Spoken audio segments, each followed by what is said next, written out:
हमारे व्यापार प्रकोष्ठ के हमारे प्रमुख आदरणीय श्याम बिहारी मिश्रा जी, मंच पर उपस्थित हमारे प्रदेश के अध्यक्ष कृष्णपाल जी गुर्जर, प्रभारी डॉक्टर हर्षवर्धन जी, जिनके ऊपर सभी प्रकोष्ठ और मोर्चों को संभालने की जिम्मेदारी दी है, इस क्षेत्र के हमारे संगठन मंत्री महेंद्र पांडे, घनश्याम अग्रवाल, श्रीमती सुधा यादव, प्रोफेसर रामविलास शर्मा जी, श्री आत्म प्रकाश मनचंदा जी, गणेशी लाल जी, श्री रतनलाल कटारिया जी, किशन सिंह सांगवान जी, उमेश अग्रवाल जी, तिलक राज मल्होत्रा, नरवीर सिंह जी, मंच पर उपस्थित सभी सम्मान्य नेतागण और पूरे देश से हमारे इस व्यापार प्रकोष्ठ के इस कार्यक्रम के लिए आए हुए सभी भाई और बहनों, सबसे पहले मैं श्याम बिहारी जी को और उनके सहयोगियों को इस यशस्वी आयोजन के उपलक्ष्य में बहुत बहुत धन्यवाद देता और उनका अभिनंदन करता हूं। भारतीय जनता पार्टी का अध्यक्ष बनने के बाद मैंने विशेष रूप से आग्रह से एक बात की थी कि हमारे मोर्चे और प्रकोष्ठ मजबूत बने और स्वतंत्र रूप से कार्य करें, उन क्षेत्र की समस्या को लेकर संघर्ष करें, संगठन को मजबूत करें और उनके गतिविधियों के कारण भारतीय जनता पार्टी का संगठन भी मजबूत बने। मुझे इस बात की खुशी है कि हमारे मोर्चे, हमारे प्रकोष्ठ बहुत अच्छा काम कर रहे हैं और श्याम बिहारी जी के नेतृत्व में इस प्रकोष्ठ ने भी बहुत अच्छा कार्य किया है। और मैं आपसे अनुरोध करूंगा कि आपके भी राज्य में ऐसे यशस्वी सम्मेलनों का आयोजन करके आप भारतीय जनता पार्टी के संगठनात्मक और राजनीतिक विस्तार के लिए आप सहयोग करें। मैंने जब चर्चा की श्याम बिहारी जी से, तो उन्होंने हमारे व्यापारी बंधुओं की अनेक समस्याओं की जानकारी मुझे दी। मैं मानता हूं कि अगर मैंने देश में किसी भी व्यक्ति को अगर यह सवाल पूछा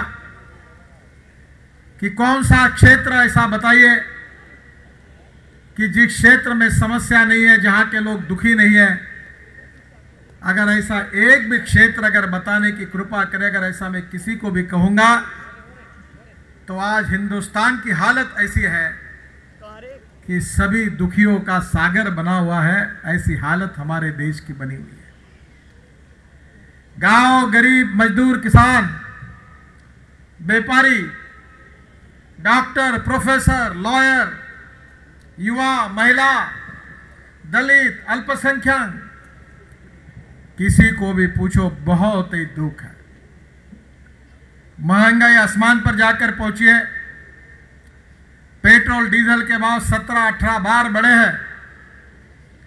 एक एसएमएस मुझे आया था, उसमें लिखा था कि एक सज्जन अपनी गाड़ी लेकर पेट्रोल पंप पर गए, तो वहां के लड़के ने पूछा कितना पेट्रोल डालूं, तो उसने कहा 10-15 रुपए का टब के ऊपर डाल दे, मुझे लगता है उससे गाड़ी जलाने के लिए उतना उपयुक्त तो होगा।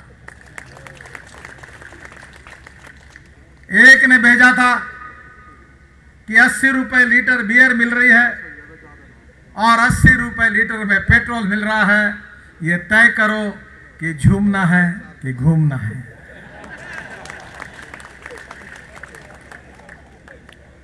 ये हास्य और व्यंग्य हंसी जरूर लाते हैं, पर आज देश के आम आदमी की हालत कैसी है? हमारी मनमोहन सिंह जी की सरकार कहती है, अब उसमें कुछ सुधार हुआ है।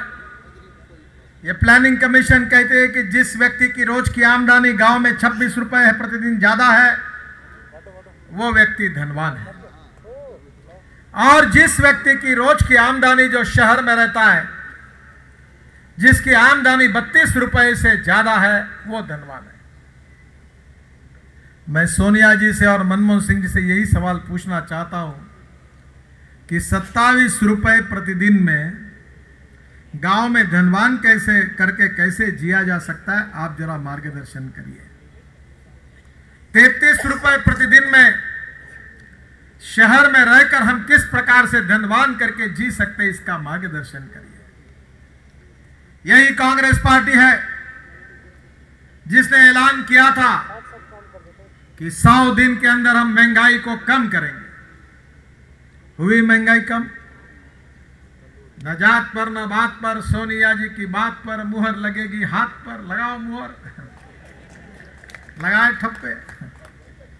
सोनिया जी आई है, नई रोशनी लाई है, नई तो आई नहीं जो थी वो भी चली गई। क्या देश की हालत बनी है? आज देश की हालत यह बनी है कि $1 की तुलना में हमारे रुपए की कीमत रोज गिरती जा रही है। 60 रुपए में कब पहुंचेगा बता नहीं सकते। आज हमारे देश में जो इन्वेस्टमेंट है वो आना बंद हो गया है। फॉरेन डायरेक्ट इन्वेस्टमेंट आना बंद हो गया है। जो आई वो वापस जा रही है। एविएशन इंडस्ट्री कोलैप्स हो गई है। एक के पीछे एक कंपनियां बंद होने की कगार पर खड़ी है। स्टील इंडस्ट्री की प्रोडक्टिविटी 30% पर रुकी है। पावर सेक्टर में 50,000 मेगावाट बिजली की कमी है और आने वाले 3 महीने में 1,60,000 करोड़ का अगर एनपी हो जाएगा पावर सेक्टर का तो मुझे आश्चर्य नहीं हो। पानी की किल्लत है, बिजली नहीं है। बिजली अगर नहीं है तो उद्योग कहां से आएंगे? उद्योग नहीं आएंगे तो बेरोजगारों को रोजगार कहां से मिलेगा? रोजगार नहीं मिलेगा तो पर कैपिटा इनकम कैसे बढ़ेगा? और इनकम अगर नहीं बढ़ेगा तो परचेसिंग पावर कैसी बढ़ेगी? और परचेसिंग पावर नहीं बढ़ेगी तो गांव के दुकान में बैठे हुए व्यापारियों का माल कैसे बेचा जाएगा? आज हालत खराब है। किसान आत्महत्या कर रहे हैं, युवा बेरोजगार है, व्यापारियों के धंधे चौपट बन गए हैं और सरकार एक के पीछे गलत कानून लगाकर व्यापारियों का जीना मुश्किल कर रही है। सेंट्रल गवर्नमेंट ने जो फूड सिक्योरिटी एक्ट लाया वो इस प्रकार का लाया है कि जिनके थोड़े बहुत धंधे शुरू है उसको भी सरकार बर्बाद करके उसको समाप्त करना चाहती है। ऐसी इस सरकार की नीयत है। We are a rich nation with a poor population. हमारा देश धनवान है। अटल बिहारी वाजपेयी जब देश के प्रधानमंत्री थे तो विदेशी चलन हमारे पास, फॉरेन एक्सचेंज रिजर्व इतना था कि हमारी इकोनॉमी मजबूत थी। हमारे देश में आज इस कांग्रेस और यूपीए सरकार ने ऐसी हालत पैदा कर दी है कि आने वाले में 2 महीने में इस देश का सोना